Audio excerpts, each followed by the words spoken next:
Chapter 89. The night, Monte Cristo waited, according to his usual custom, until Dumas had sung his famous Suivez-moi, then he rose and went out. Morrel took leave of him at the door, renewing his promise to be with him the next morning at 7 o'clock, and to bring Emmanuel. Then he stepped into his coupe, calm and smiling, and was at home in 5 minutes. No one who knew the Count could mistake his expression when, on entering, he said, "Ollie, bring me my pistols with the ivory cross." Ollie brought the box to his master, who examined the weapons with a solicitude very natural to a man who is about to entrust his life to a little powder and shot. These were pistols of an especial pattern, which Monte Cristo had made for target practice in his own room. A cap was sufficient to drive out the bullet, and from the adjoining room no one would have suspected that the Count was, as sportsmen would say, keeping his hand in. He was just taking one up and looking for the point to aim it on a little iron plate which served him as a target, when his study door opened and Baptistin entered. Before he had spoken a word, the Count saw in the next room a veiled woman, who had followed closely after Baptistin, and now, seeing the Count with a pistol in his hand and swords on the table, rushed in. Baptistin looked at his master, who made a sign to him, and he went out, closing the door after him. "Who are you, madam?" said the Count to the veiled woman. The stranger cast one look around her, to be certain that they were quite alone, then bending as if she would have knelt, and joining her hands, she said with an accent of despair, "Edmond, you will not kill my son." The Count retreated a step, uttered a slight exclamation, and let fall the pistol he held. "What name did you pronounce then, Madame de Morcerf?" said he.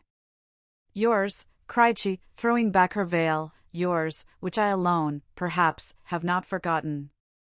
Edmond, it is not Madame de Morcerf who has come to you, it is Mercedes." "Mercedes is dead, madame," said Monte Cristo. "I know no one now of that name." "Mercedes lives, sir, and she remembers, for she alone recognized you when she saw you, and even before she saw you, by your voice, Edmond, by the simple sound of your voice, and from that moment she has followed your steps, watched you, feared you, and she needs not to inquire what hand has dealt the blow which now strikes M. de Morcerf." "Fernand, do you mean?" replied Monte Cristo, with bitter irony. "Since we are recalling names, let us remember them all."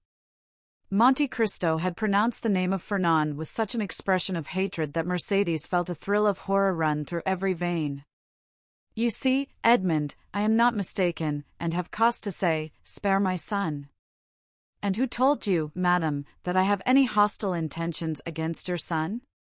"No one, in truth, but a mother has twofold sight." "I guessed all. I followed him this evening to the opera, and, concealed in a parquet box, have seen all." "If you have seen all, madam, you know that the son of Fernand has publicly insulted me," said Monte Cristo with awful calmness. "Oh, for pity's sake! You have seen that he would have thrown his glove in my face if Morrel, one of my friends, had not stopped him.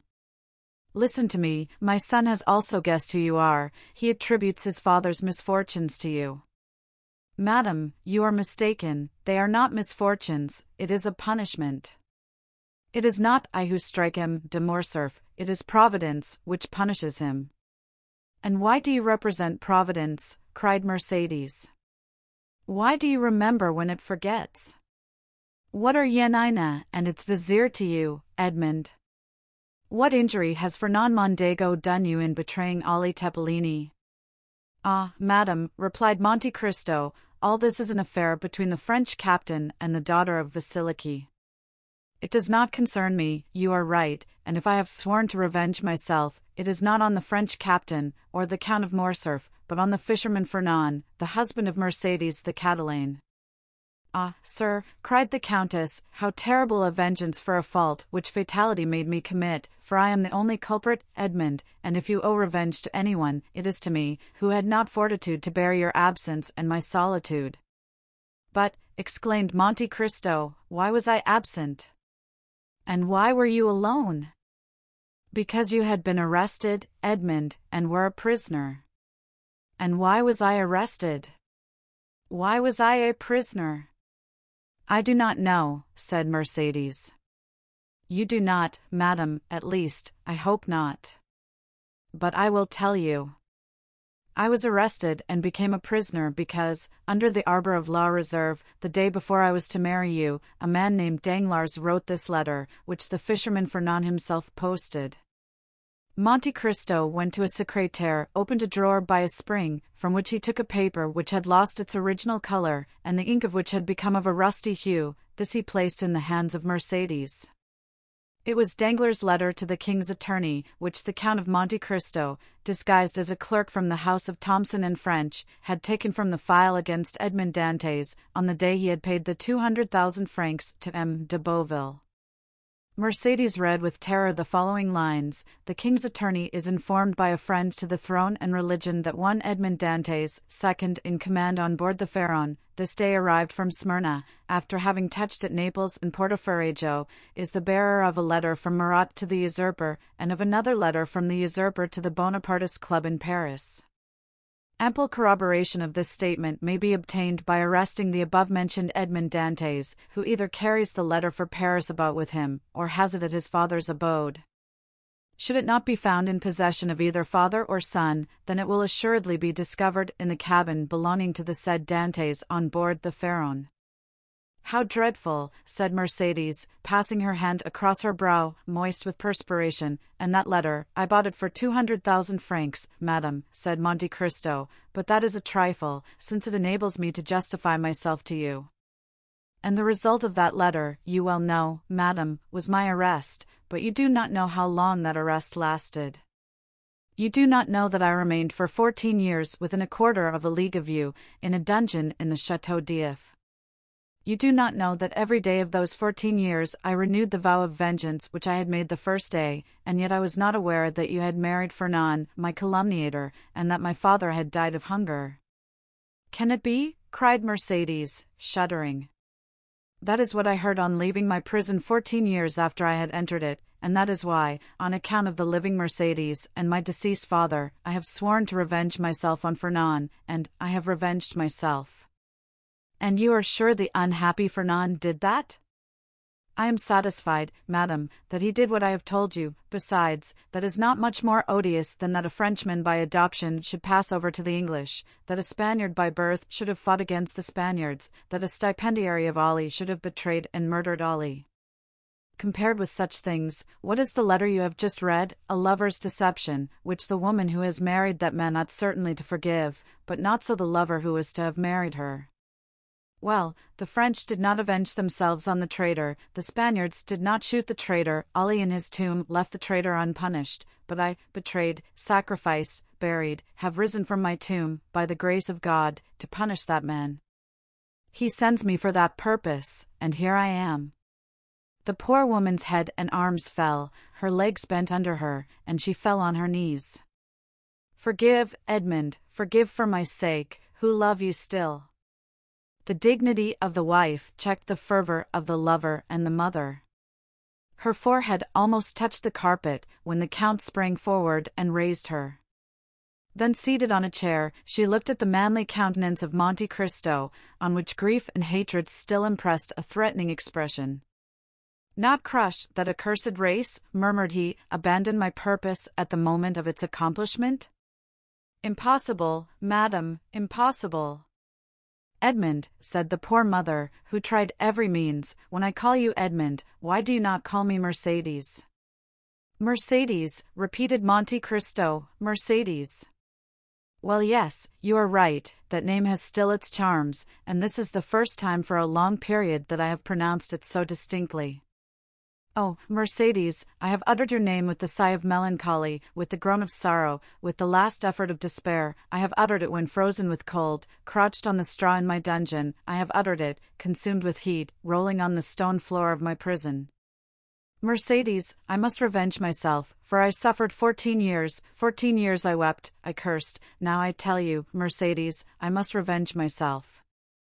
The Count, fearing to yield to the entreaties of her he had so ardently loved, called his sufferings to the assistance of his hatred.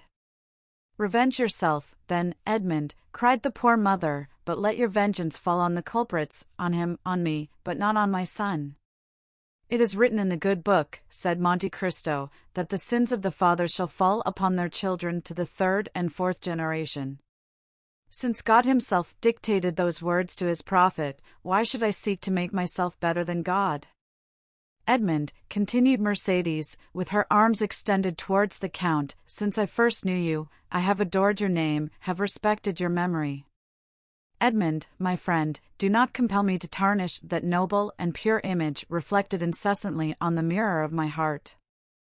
Edmund, if you knew all the prayers I have addressed to God for you while I thought you were living and since I have thought you must be dead. Yes, dead, alas. I imagined your dead body buried at the foot of some gloomy tower, or cast to the bottom of a pit by hateful jailers, and I wept. What could I do for you, Edmund, besides pray and weep? Listen, for 10 years I dreamed each night the same dream. I had been told that you had endeavored to escape, that you had taken the place of another prisoner, that you had slipped into the winding sheet of a dead body, that you had been thrown alive from the top of the Château d'If, and that the cry you uttered as you dashed upon the rocks first revealed to your jailers that they were your murderers. Well, Edmund, I swear to you, by the head of that son for whom I entreat your pity, Edmund, for 10 years I saw every night every detail of that frightful tragedy, and for 10 years I heard every night the cry which awoke me, shuddering and cold. And I, too, Edmund, oh! Believe me, guilty as I was, oh, yes, I, too, have suffered much. Have you known what it is to have your father starve to death in your absence? Cried Monte Cristo, thrusting his hands into his hair. Have you seen the woman you loved giving her hand to your rival, while you were perishing at the bottom of a dungeon? No, interrupted Mercedes, but I have seen him whom I loved on the point of murdering my son. Mercedes uttered these words with such deep anguish, with an accent of such intense despair, that Monte Cristo could not restrain a sob. The lion was daunted. The avenger was conquered. What do you ask of me? Said he, your son's life? Well, he shall live. Mercedes uttered a cry which made the tears start from Monte Cristo's eyes, but these tears disappeared almost instantaneously, for, doubtless, God had sent some angel to collect them. Far more precious were they in his eyes than the richest pearls of Guzerat and Ophir. Oh, said she, seizing the Count's hand and raising it to her lips, oh, thank you, Edmund. Now you are exactly what I dreamt you were, the man I always loved. Oh, now I may say so. So much the better, replied Monte Cristo, as that poor Edmund will not have long to be loved by you. Death is about to return to the tomb, the phantom to retire in darkness. What do you say, Edmund? I say, since you command me, Mercedes, I must die. Die? And why so? Who talks of dying? Whence have you these ideas of death? You do not suppose that, publicly outraged in the face of a whole theater, in the presence of your friends and those of your son, challenged by a boy who will glory in my forgiveness as if it were a victory, you do not suppose that I can for one moment wish to live. What I most loved after you, Mercedes, was myself, my dignity, and that strength, which rendered me superior to other men, that strength was my life. With one word you have crushed it, and I die. But the duel will not take place, Edmund, since you forgive? It will take place, said Monte Cristo, in a most solemn tone, but instead of your son's blood to stain the ground, mine will flow. Mercedes shrieked, and sprang towards Monte Cristo, but, suddenly stopping, Edmund, said she, there is a God above us, since you live and since I have seen you again, I trust to him from my heart. While waiting his assistance I trust to your word, you have said that my son should live, have you not? Yes, madam, he shall live, said Monte Cristo, surprised that without more emotion Mercedes had accepted the heroic sacrifice he made for her. Mercedes extended her hand to the Count.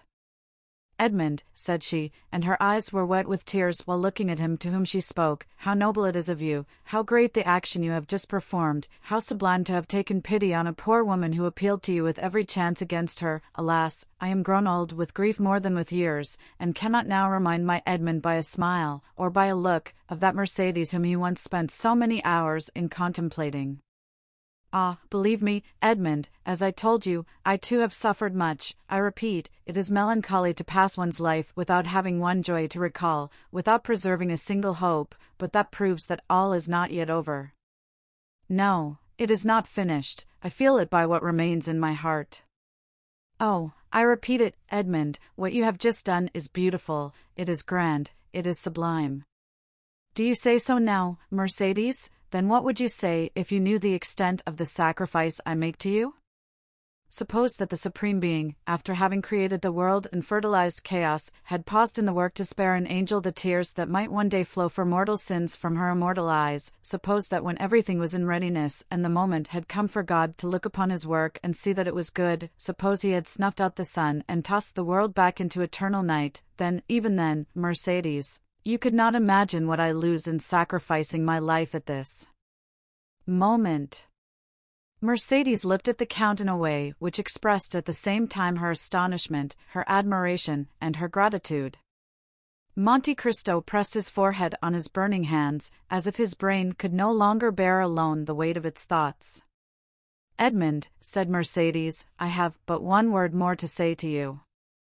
The Count smiled bitterly. "Edmund," continued she, "you will see that if my face is pale, if my eyes are dull, if my beauty is gone, if Mercedes, in short, no longer resembles her former self in her features, you will see that her heart is still the same. Adieu, then, Edmund, I have nothing more to ask of heaven, I have seen you again, and have found you as noble and as great as formerly you were. Adieu, Edmund, adieu, and thank you." But the Count did not answer. Mercedes opened the door of the study and had disappeared before he had recovered from the painful and profound reverie into which his thwarted vengeance had plunged him. The clock of the Invalid struck one when the carriage which conveyed Madame de Morcerf rolled away on the pavement of the Champs-Élysées, and made Monte Cristo raise his head. "What a fool I was," said he, "not to tear my heart out on the day when I resolved to avenge myself."